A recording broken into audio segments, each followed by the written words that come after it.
A very good morning, students, and welcome again.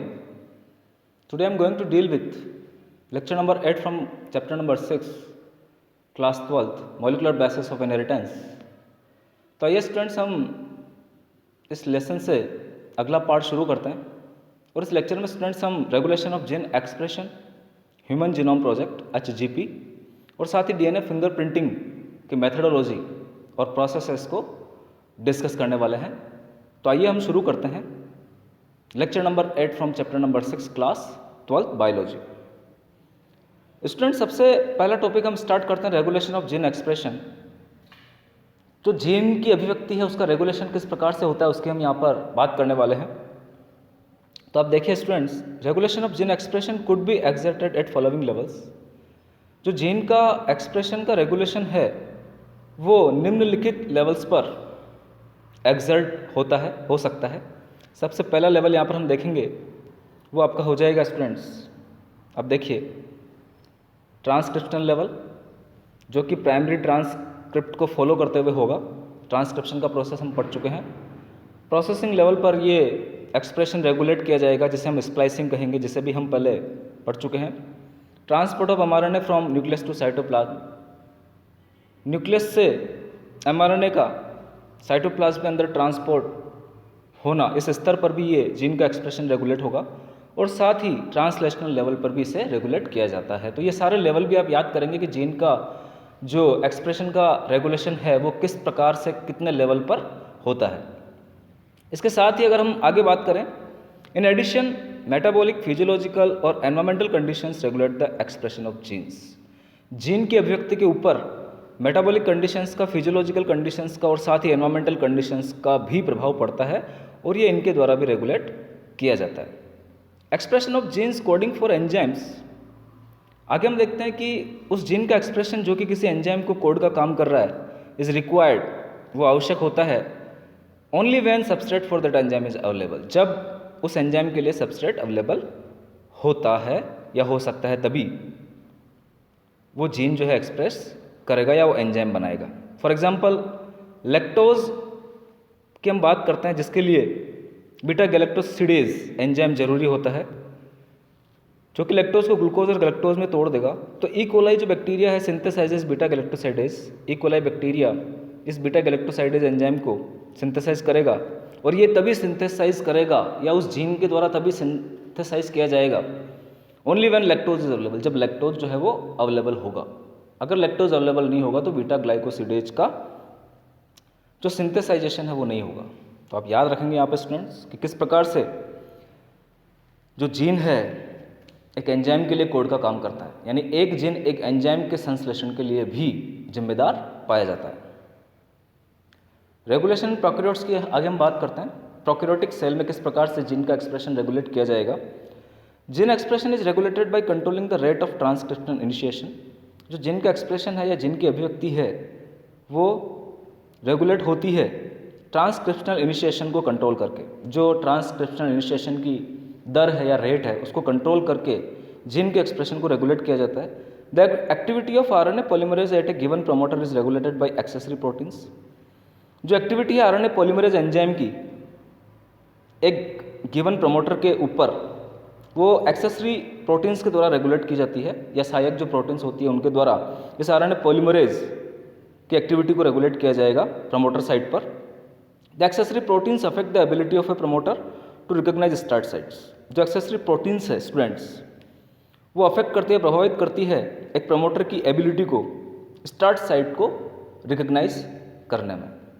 तो आप याद रखेंगे जो स्टार्ट साइट होती है स्टूडेंट जहाँ से प्रोसेस चालू होगा, तो जो एक्सेसरी प्रोटीन्स है वो प्रमोटर की एबिलिटी को प्रभावित करेगी कि वो स्टार्ट साइट को किस प्रकार से रिकॉग्नाइज कर पाए। Regulatory protein could be activator और रिप्रेसर। जो रेगुलेटरी प्रोटीन है वो एक्टिवेटर का काम भी कर सकती है और रिप्रेसर का काम भी कर सकती है। एक्टिवेटर का मतलब हो गया एक्टिवेट करने वाली प्रोटीन और रिप्रेसर का मतलब हो गया उस प्रोसेस को रिप्रेस करने वाली या कम करने वाली या खत्म करने वाली protein. Accessibility of promoter is also affected by operators. और साथ ही प्रमोटर की जो एक्सेसिबिलिटी है वो ऑपरेटर के द्वारा भी प्रभावित की जाती है। Operator is the region located adjacent to promoter. Operator वह भाग होता है, वह रीजन होता है जो कि प्रमोटर भाग के बिल्कुल एडजेसेंट या पास में पाया जाता है। Each operon has a specific operator, प्रत्येक operon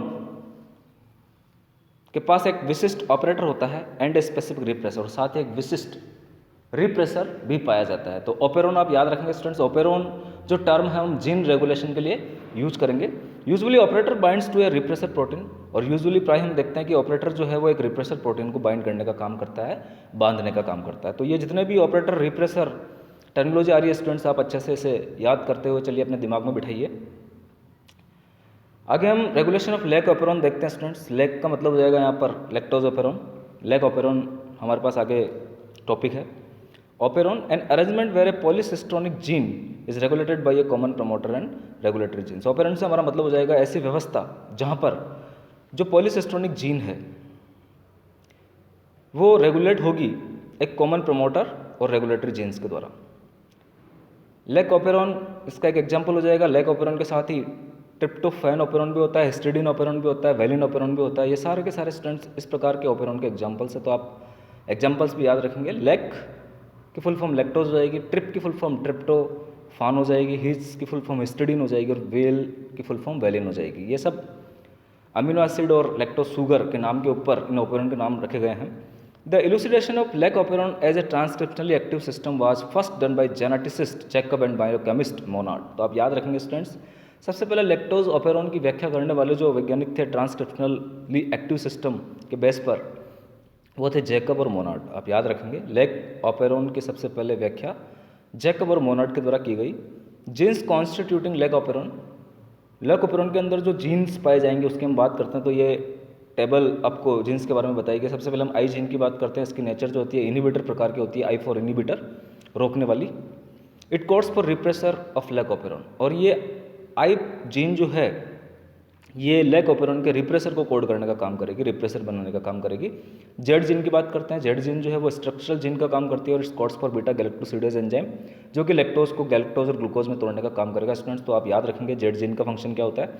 Y gene structural gene है ये भी, it codes for permease enzyme, permease enzyme को कोड करने का काम वाई जीन करती है, which increases the permeability of cell to beta galactosidase, जो कि सेल की परमेबिलिटी या पारगम्यता को बीटा गैलेक्टोसिडेज एंजाइम के लिए बढ़ा देती है। तो आप याद रखेंगे परमेज का फंक्शन क्या हो गया और कौन सी जीन जो है इसे रेगुलेट कर रही है। आगे हम देखते हैं स्टूडेंट्स, हमारे पास ए जीन आ जाएगी। ये भी स्ट्रक्चरल जीन है, it codes for trans acetylase enzyme. तो ए जीन का फंक्शन हो जाएगा कि ये ट्रांस एसिटाइलेज एंजाइम को कोड करने का काम करती है। तो जितनी भी यहाँ पर स्ट्रक्चरल जीन, इनहिबिटर जीन आपको बताई गई है स्टूडेंट्स, आप सभी जीन के फंक्शन को बहुत ही अच्छे ढंग से याद करने की कोशिश करेंगे।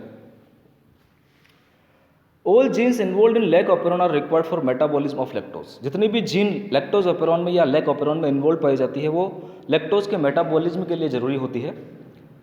आगे हम इंड्यूसर की बात करते हैं। Lactose acts as an inducer. तो आप याद रखेंगे जो लैक्टोज है यहाँ पर, लैक्टोज डाइसैकेराइड,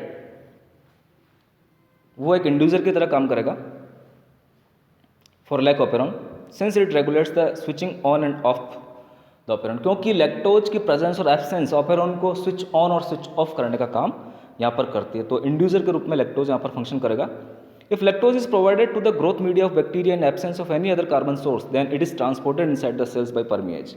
यदि लैक्टोज जो है वो बैक्टीरिया को ग्रोथ मीडिया में प्रोवाइड करवाया जाएगा in absence of any other carbon source, दूसरे कार्बन सोर्स के एब्सेंस में, then it is transported inside the cells, तब ये सेल्स के अंदर ट्रांसपोर्ट किया जाएगा परमेज एंजाइम के द्वारा।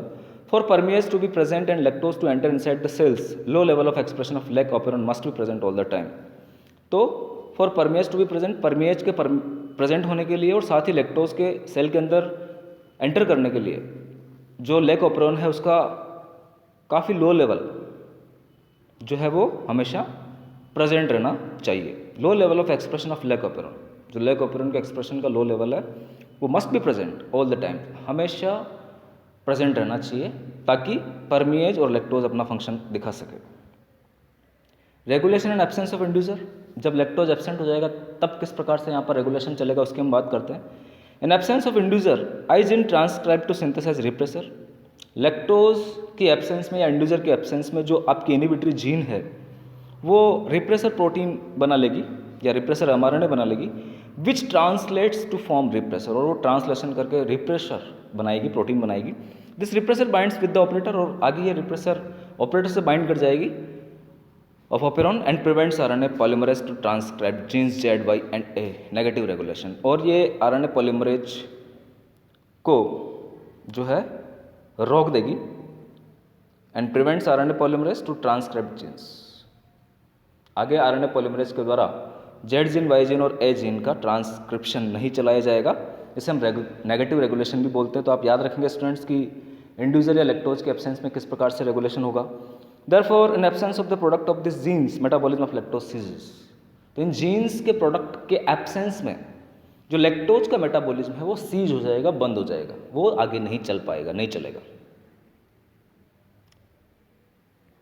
आगे देखिए स्टूडेंट्स, हम बात करते हैं diagrammatic in absence of inducer. तो यहाँ पे आपको दिख रहा है जो आई जीन है वो रिप्रेसर एमआरएनए बनाएगी, रिप्रेसर एमआरएनए आगे रिप्रेसर प्रोटीन बना देगी, और ये रिप्रेसर प्रोटीन जो है आगे आपके किससे जाके जुड़ जाएगी, ऑपरेटर से जाके जुड़ जाएगी।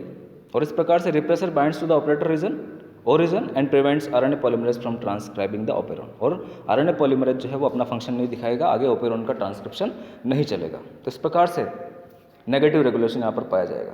आगे आप देखिए students, regulation in presence of inducer की हम बात करते हैं कि जब लैक्टोज प्रेजेंट रहेगा उस समय किस प्रकार से यहाँ पर रेगुलेशन पाया जाएगा। Inducer binds with the protein product of gene I repressor and inactivates it. जो इंड्यूसर है वो रिप्रेसर प्रोटीन के साथ बाइंड कर जाएगा और इसे इनएक्टिवेट कर देगा। This inactivated repressor is unable to inactivate RNA polymerase. और ये इनएक्टिवेट रिप्रेसर जो है आगे आरएनए पॉलीमरेज को इनएक्टिवेट नहीं कर पाएगा, और जो आपका एंजाइम है ZY और A जीन से सिंथेसाइज होने वाले और रेस्पेक्टिव एमआरएनए जो है वो बनना चालू हो जाएंगे, which in turn gets translated to form beta galactoside is permease and translated. यानी सभी के सभी जीन जो है वो ट्रांसक्रिप्शन में चली जाएगी और आपका सारे स्ट्रक्चरल एंजाइम के द्वारा जो प्रोडक्ट बनने हैं, जो भी एंजाइम बनने हैं, उनका संश्लेषण हो जाएगा और आगे ट्रांसक्रिप्शन चलेगा। In presence of all these enzymes the metabolism of lactose proceeds. और इन सभी एंजाइम के प्रेजेंस में आगे लैक्टोज का मेटाबॉलिज्म जो है वो प्रोसीड हो जाएगा, चलेगा नॉर्मल मैनर से। और डायग्रामेटिक भी आपको यहाँ पर दिखाया गया है। इन प्रेजेंस ऑफ इंड्यूसर की प्रेजेंस में जो रिप्रेसर प्रोटीन या रिप्रेसर एमआरएनए बना है, जिसके द्वारा रिप्रेसर प्रोटीन बनाई जाएगी, उस रिप्रेसर प्रोटीन के द्वारा आपका इंड्यूसर बाइंडिंग करेगा और उस रिप्रेसर प्रोटीन को इनएक्टिवेट कर देगा।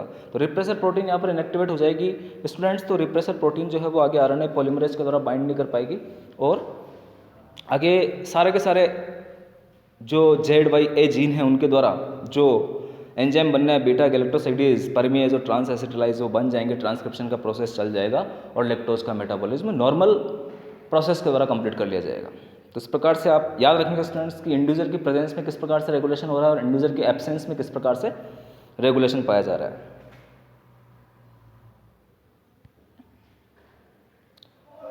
तो इस प्रकार से आप डायग्रामेटिक इस प्रोसेस को बनाने की कोशिश करेंगे स्टूडेंट्स, याद करेंगे। तो इस प्रकार से हमारा लैक्टोज ओपेरॉन कंप्लीट हो जाता है। बहुत ही इंपॉर्टेंट टॉपिक है। आगे का टॉपिक हम लेते हैं स्टूडेंट्स ह्यूमन जीनोम प्रोजेक्ट या HGP, joint venture of US Department of Energy and National Institute of Health NIH, later joint by Wellcome Trust UK। तो जो HGP प्रोजेक्ट है स्टूडेंट्स, ह्यूमन जीनोम प्रोजेक्ट, ये एक joint venture के रूप में US Department of Energy और National Institute of Health के द्वारा शुरू किया गया और उसे बाद में यूनाइटेड किंगडम ब्रिटेन के वेलकम ट्रस्ट ने भी ज्वाइन किया था।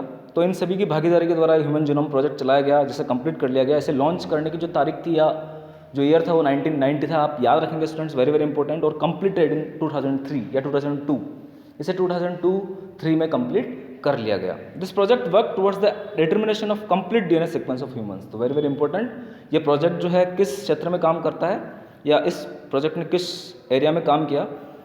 तो ह्यूमन बीइंग के अंदर जो DNA सीक्वेंस है, उस कंप्लीट DNA सीक्वेंस को डिटरमाइन करने में इस प्रोजेक्ट ने अपना बहुत ही महत्वपूर्ण रोल निभाया है। DNA is the store house of genetic information. आप सभी जानते हैं कि डीऑक्सीराइबोज न्यूक्लिक एसिड जो है वो सभी जेनेटिक इन्फॉर्मेशन का स्टोर हाउस है। And determining it's sequence of base pairs can solve many medical, agricultural, environmental and evolutionary mysteries. और यदि हम इसके बेस पेयर्स के सीक्वेंसेस को पता कर लें तो बहुत सारी मेडिकल, एग्रीकल्चरल, एनवायरमेंटल और इवोल्यूशनरी जो मिस्ट्रीज है, रहस्य है, उसे हम सोल्व कर सकते हैं, उनसे हम पर्दा उठा सकते हैं। तो HGP या ह्यूमन जीनोम प्रोजेक्ट जो है एक बहुत ही इंपॉर्टेंट प्रोजेक्ट है स्टूडेंट्स। आप अच्छे से इसे लर्न करेंगे। आगे आप देखिए relationship of HGP with bio informatics. अब ये बायो इन्फॉर्मेटिक्स जो टर्म आई है स्टूडेंट्स, ये बायोलॉजी की एक नई ब्रांच है यहाँ पे हम देखेंगे कि इस ब्रांच में क्या इंक्लूड किया गया है। ह्यूमन जीनोम, जीनोम का अर्थ आप समझिए सबसे पहले। Genome refers to the totality of genes that are present in a human being. Human being के अंदर जितने भी जीन्स प्रेजेंट है उसे हम जीनोम बोलेंगे स्टूडेंट्स। तो human genome contains 3 × 10⁹ base pairs. Human genome के अंदर 3 × 10⁹ बेस पेयर्स पाए जाएंगे या पाए जाते हैं। Cost of sequencing 1 base pair is equal to $3। एक बेस पेयर के सिक्वेंसिंग की जो कॉस्ट लगाई गई है स्टूडेंट्स यहाँ पर $3 है स्टूडेंट्स। तो 3 × 10⁹ बेस पेयर जो बेस पेयर्स है उनकी कॉस्ट की बात हम करेंगे तो वो हो जाएंगे students $9 billion. Enormous sequence data so generated would have required 3,300 books containing 1,000 pages each just for a human genome. तो यहाँ पर इनॉर्मस असंख्य डाटा प्रोड्यूस किया जाएगा स्टूडेंट, जिसका अनुमान हम ये लगा सकते हैं कि इस डाटा को यदि हम बुक के रूप में पब्लिश करें तो लगभग 3300 बुक्स पब्लिश होगी और हर एक बुक में 1000 पेजेस वहाँ पर पाए जाएंगे। तो ह्यूमन जीनोम के अंदर इतना डाटा मिलता है students. Hence for storing, retrieving and analysing this enormous data a new branch of biology has been developed. तो इस डाटा को स्टोर करने के लिए, रिट्राइव करने के लिए, एनालाइज करने के लिए एक बायोलॉजी की नई ब्रांच बनाई गई है स्टूडेंट्स, या डेवलप हुई है, जिसे हम बायो इन्फॉर्मेटिक्स के नाम से जानते हैं। आप याद रखेंगे कि बायो इन्फॉर्मेटिक्स जो है वो किस क्षेत्र में क्या काम कर रही है। तो ह्यूमन जीनोम को स्टोर करने में, रिट्राइव करने में, एनालाइज करने में जिस बायोलॉजी की ब्रांच का सहारा लिया जाता है उसे हम बायो इन्फॉर्मेटिक्स कहेंगे। Genomes of many non human models such as bacteria, yeast, Caenorhabditis elegans, Drosophila, plant, rice and Arabidopsis have also been sequence. तो ह्यूमन जीनोम के साथ साथ ये जो नॉन ह्यूमन मॉडल्स स्टूडेंट्स, इनके जीनोम को भी सीक्वेंस कर लिया गया है, जिसमें बैक्टीरिया, यीस्ट, सिनोरेप्टाइटिस एलिगेंस जो कि नेमेटोड है, ड्रोसोफिला, प्लांट्स में राइस, एरिडोप्सिस आदि के जीनोम को भी सीक्वेंस किया गया है। तो आप याद रखेंगे स्टूडेंट्स। आगे हम मेथड्स टू आइडेंटिफाई जीन की बात करते हैं कि हमारे पास जीन को आइडेंटिफाई करने वाले कौन से मेथड हो जाएंगे। तो आप देखिए स्टूडेंट्स, यहाँ पर 2 मेथड है हमारे लिए बहुत ही important. Identifying ESTS, expressed sequence text. आप याद रखेंगे सबसे पहले एक्सप्रेस्ड सीक्वेंस टेक्स्ट को आइडेंटिफाई किया जाएगा एंड सीक्वेंस एनोटेशन, और दूसरा मेथड हमारे पास आ जाएगा सीक्वेंस एनोटेशन का। ESTS की हम बात करते हैं, ESTS expressed sequence text. As the name suggest, जैसा कि नाम से हमें पता चलता है, this refers to the part of DNA that is expressed. तो ये DNA के उस भाग से संबंध रखती है जो कि एक्सप्रेस होगा, ट्रांसक्राइब्ड एज mRNA, जो कि mRNA के रूप में ट्रांसक्रिप्शन में जाएगा एंड ट्रांसलेटेड इनटू प्रोटीन्स, और आगे प्रोटीन्स बनाएगा। Thereafter it basically focuses on sequencing the part denoting a gene, और बेसिकली ये उस पार्ट के ऊपर फोकस होगा जो कि एक जीन को डिनोट करने का काम करेगा। It basically focuses on sequencing the part. तो बेसिकली ये उस पार्ट के सीक्वेंसिंग के ऊपर फोकस होगा जो कि एक जीन को डिनोट करेगा। आगे दूसरा प्रोसेस आपका हो जाएगा annotation. In this approach entire genome coding plus non coding is sequence. जो पूरा का पूरा जीनोम है जिसमें कोडिंग रीजन और नॉन कोडिंग रीजन की हम बात करेंगे उसे सीक्वेंस किया जाएगा। And later on function is assign to each region in the genome, और बाद में प्रत्येक रीजन का जो फंक्शन है वो असाइन किया जाएगा, पता किया जाएगा जीनोम के अंदर। तो बहुत ही इंपॉर्टेंट 2 मेथड्स है स्टूडेंट्स की किस प्रकार से यहाँ पर हम 2 मेथड यूज करेंगे ह्यूमन जीनोम प्रोजेक्ट में। आगे आप देखिए स्टूडेंट्स, जीनोम सीक्वेंसिंग की हम बात करते हैं। DNA from the cells is isolated, cells से DNA को आइसोलेट किया जाएगा, अलग किया जाएगा, and is randomly broken into fragments of smaller size, और रैंडमली उन्हें छोटे छोटे टुकड़ों में तोड़ दिया जाएगा। This fragments are cloned into suitable host using vectors, और बाद में इन फ्रेगमेंट्स को क्लोन किया जाएगा सूटेबल होस्ट के अंदर वेक्टर्स या वाहकों का यूज करके। Clone fragments amplify in the host, जो क्लोन फ्रेगमेंट्स या टुकड़े होंगे वो होस्ट के अंदर एम्पलीफिकेशन करेंगे, विवर्धीकरण करेंगे, अपनी साइज बढ़ाएंगे। Amplification facilitate and easy sequencing, और एम्पलीफिकेशन वह प्रोसेस है स्टूडेंट्स जिसके द्वारा हम सीक्वेंसिंग के प्रोसेस को काफ़ी सुगमता से कर सकते हैं। कॉमन वेक्टर्स जो यहाँ पर यूज किए जाते हैं वाहक के रूप में, उसमें हम बाग की बात करेंगे। बाग का मतलब हो जाएगा bacterial artificial chromosomes, full form आप याद करेंगे, और साथ ही याक YAC की भी बात करेंगे, यीस्ट आर्टिफिशियल क्रोमोसोम। तो कॉमन वेक्टर्स के रूप में यहाँ पर 2 वेक्टर्स आप लर्न करेंगे स्टूडेंट्स। कॉमन होस्ट के रूप में यहाँ पर बैक्टीरिया और यीस्ट का प्रयोग किया जाता है। Automated sequencers are use to sequence this smaller fragments, जो ऑटोमेटेड सिक्वेंसर्स इंस्ट्रूमेंट है स्टूडेंट्स उनको यहाँ पर यूज किया जाएगा छोटे छोटे फ्रेगमेंट्स को सिक्वेंस करने के लिए, जैसा कि सेंगर सिक्वेंसिंग में किया जाता है। सेंगर ने एक सिक्वेंसिंग मेथड डेवलप किया है जिसे हम सेंगर सिक्वेंसिंग मेथड बोलते हैं। The sequences so obtain are arranged between on overlapping regions within them. जो सीक्वेंसेज हमें ऑब्टेन हो गए स्टूडेंट्स, उनको अरेंज किया जाएगा ओवरलैपिंग रीजन्स के बीच में, उनके साथ अलाइनमेंट किया जाएगा। तो जो सीक्वेंसेज हमें ऑब्टेन होगी यहाँ पर are arrange based on overlapping regions within them. Overlapping regions के बेस पर जो कि उनके अंदर पाए जाएंगे, उनके आधार पर उनको अरेंज किया जाएगा। Alignment of the sequences is also done automatically bye computer programs. और साथ ही इन सीक्वेंसेस का जो अलाइनमेंट है वो ऑटोमेटिकली कंप्यूटर प्रोग्राम्स के अंदर डालकर भी किया जाता है। तो यहाँ पर बायो इन्फॉर्मेटिक्स में स्टूडेंट्स कंप्यूटर का एक बहुत ही बेहतरीन रोल पाया जाएगा, आप याद रखेंगे। आगे आप देखिए, then this sequences are annotated and assigned to each chromosome. उसके बाद ये सीक्वेंसेज जो है अनोट की जाएगी, असाइन की जाएगी प्रत्येक क्रोमोसोम के साथ। Preparation of genetic and physical maps on genome, और उसके बाद का जो प्रोसेस है मैप्स बनाने का प्रोसेस है। Two methods are used, restriction, polymorphism and microsatellites. याद रखेंगे, ये जितनी भी टर्मिनोलॉजी आ रही है स्टूडेंट्स आप लोगों के लिए काफ़ी नई है। आप बार बार इन टर्मिनोलॉजी के साथ यूज टू होंगे तभी आपको ये टर्म्स याद हो पाएगी और समझ में आएगी। तो रेस्ट्रिक्शन पॉलीमॉर्फिज्म क्या होती है? Specialized enzymes called restriction endonucleases. तो रेस्ट्रिक्शन पॉलीमॉर्फिज्म आप देखिए स्टूडेंट्स, जो विशिष्ट एंजाइम्स है जिन्हें हम रेस्ट्रिक्शन एंडोन्यूक्लियोजेज बोलते हैं, और use to cut the genome. इन रेस्ट्रिक्शन एंडोन्यूक्लियस का उपयोग जीनोम को कट करने में या डीएनए को कट करने में किया जाता है। आप याद रखेंगे, डीएनए को काटने की जो कैंची है स्टूडेंट्स, वो आपकी रेस्ट्रिक्शन एंडोन्यूक्लियस एंजाइम के रूप में हमें दिखाई देगी। At splice sites called restriction endonuclease recognition site. तो ये जो एंजाइम है ये जीनोम को विशिष्ट साइट्स पर काटेगा और इन साइट्स को हम रेस्ट्रिक्शन एंडोन्यूक्लियस रिकॉग्निशन साइट बोलेंगे and maps are prepared based on it, और इसके आधार पर मैप्स को बनाया जाएगा। तो आप याद रखेंगे स्टूडेंट्स। आगे आप देखिए, माइक्रो सैटेलाइट्स की हम बात करते हैं। These are repetitive DNA sequence. Micro satellite जो होते हैं वो डीएनए की रिपीटेटिव सीक्वेंसेज होती है। आगे हम ऑब्जर्वेशन देखते हैं फ्रॉम एचजीपी। एचजीपी से क्या क्या ऑब्जर्वेशन हमें मिले हैं। Human genome contains 3 × 10⁹ 3164.7 million nucleotide bases. तो ह्यूमन जीनोम के अंदर लगभग 3 × 10⁹ न्यूक्लियोटाइड बेस पाए जाते हैं। An average gene consist of 3000 bases. एक जीन एवरेज 3000 बेसेस रखती है। However the size of genes varies, और जो जीन की साइज है वो वेराई कर सकती है, विभिन्न हो सकती है, भिन्न भिन्न हो सकती है। लार्जेस्ट जीन इज डिस्ट्रोफिन, और जो सबसे बड़ी जीन है उसका नाम है डिस्ट्रोफिन, जिसके अंदर 2.4 मिलियन बेसेस प्रेजेंट पाए जाते हैं। Total number of genes in human genome की बात करेंगे। ह्यूमन जीनोम में जो टोटल नंबर ऑफ जीन्स है वो लगभग 30,000 जीन्स है स्टूडेंट्स, और 50% ऑफ द डिस्कवर्ड जीन्स है अननोन फंक्शंस। 50% जो डिस्कवर्ड जीन है उनके फंक्शंस अभी तक ज्ञात नहीं हो पाए हैं। Less than 2% of genome is coding.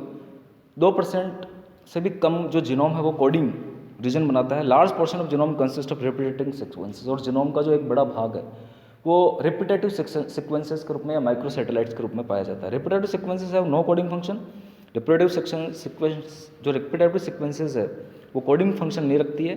They are repeated over 100 to 1000 times, और ये बार बार रिपीट होती रहती है 100 और 1000 गुना भी से भी ज़्यादा टाइम के लिए, या 100 गुना भी रिपीट होगी या 1000 गुना भी ये रिपीट हो सकती है।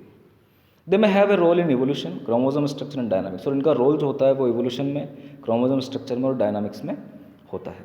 Chromosome with most genes, chromosome 1 2968 genes. Chromosome with fewest genes, chromosome Y 231 genes. तो आप याद रखेंगे स्टूडेंट्स, नीट के पर्पज से ये काफ़ी इंपॉर्टेंट क्वेश्चंस बन सकते हैं।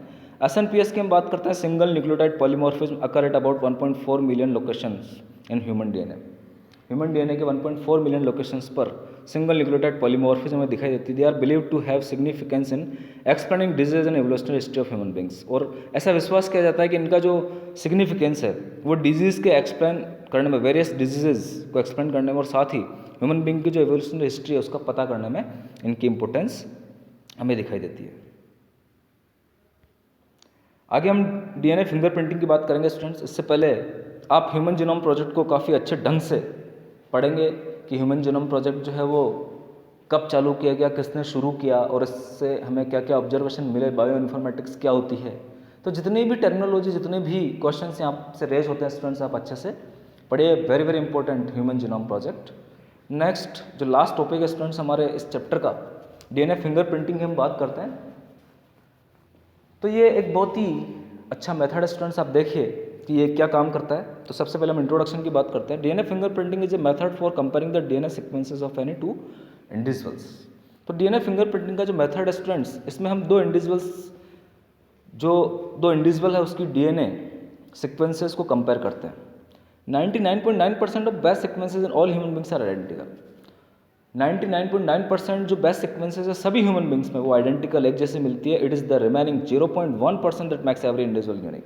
केवल 0.1% जो सीक्वेंस स्ट्रैंड्स वो हर एक इंडिविजुअल की यूनिक होती है और इसे ही हम मैच करके डीएनए फिंगरप्रिंटिंग का पता करते हैं। तो आप याद रखेंगे, it is a really difficult and time consuming task to sequence and compare all 3 into 10 के power 9 bases in two individuals। तो ये एक बहुत ही डिफिकल्ट और टाइम कंज्यूमिंग टास्क का काम है स्टूडेंट्स कि दो इंडिविजुअल्स के 3 into 10 के पावर 9 bases को हम उसके सीक्वेंसेस में कंपेयर करें। So instead of considering the entire genome, certain specific regions called repetitive DNA sequences are used for comparative study।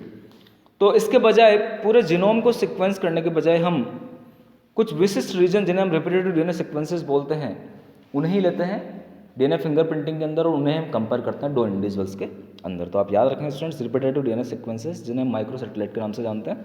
Basis of DNA fingerprinting की आगे हम बात करते हैं। Repetitive DNA is separated from bulk genomic DNA since it appears as a distinct peak during density gradient centrifugation. तो आप देखिए student, जो रिपीटेटिव डीएनए है is separated from bulk genomic DNA, उसे पृथक किया जा सकता है बल्क जीनोमिक डीएनए के द्वारा, क्योंकि ये डेंसिटी ग्रेडियंट सेंट्रीफ्यूगेशन के दौरान डिस्टिंक्ट पीक में हमें नज़र आएगा। ये अलग शिखर बनाता है या अलग पीक बनाता है। Major peak form by bulk DNA, जो मेजर पीक्स बनेगी स्टूडेंट्स वो बल्क डीएनए के द्वारा बनेगी और जो दूसरी पिक्स बनेगी, अनदर पिक्स बनेगी, वो रिपीटेटिव डीएनए के द्वारा बनाई जाएगी। स्मॉलर पीक जो बनेगी वो सैटेलाइट डीएनए के द्वारा बनाई जाएगी। तो आप यहाँ पे याद रखेंगे दोनों पीक के बारे में। Satellites are of 2 types. यहाँ पर सैटेलाइट 2 प्रकार के हो जाएंगे, माइक्रो सैटेलाइट्स और mini satellites, depending upon the base composition, length of segment and the number of repetitive units. तो ये उसके ऊपर डिपेंड करेगा कि सेगमेंट की लेंथ कितनी और रिपीटेटिव यूनिट्स कितनी है, माइक्रो और mini satellite. Satellites don't code for protein. Satellite जो है वो प्रोटीन को कोड करने का काम नहीं करते हैं, but have a major role to play in DNA fingerprinting. लेकिन डीएनए फिंगरप्रिंटिंग में अपना मेजर रोल रखते हैं।